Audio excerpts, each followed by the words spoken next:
When we talk about security, it's easy to focus on tools, firewalls, encryption, antivirus software. But attackers don't think in terms of tools. They think in terms of value. To understand security, we need to understand how attackers see the world. That perspective is called the attacker model. An attacker model is a way of thinking about who the attacker is, what they want, and how they go after it. At the center of that thinking are assets. Attackers don't attack systems just because they exist. They attack systems because those systems hold something valuable. From an attacker's point of view, an asset is a target, data that can be sold, access that can be abused, systems that can be disrupted for profit, leverage, or attention. The first question an attacker asks is simple: what's worth my time?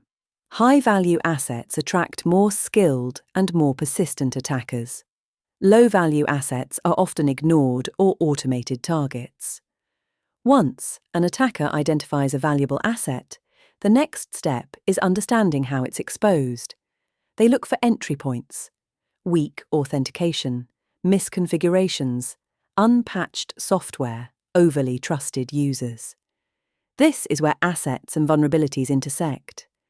The asset gives the attacker motivation. The vulnerability gives them opportunity. Attackers also think in terms of effort versus reward.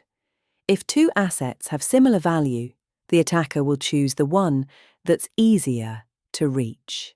Security, from this perspective, is often about increasing the attacker's cost until it's no longer worth it. Not all attackers want the same things.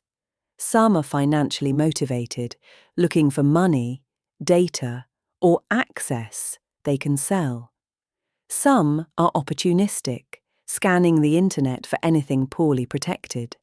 Others are targeted, focusing on specific organizations, industries, or individuals.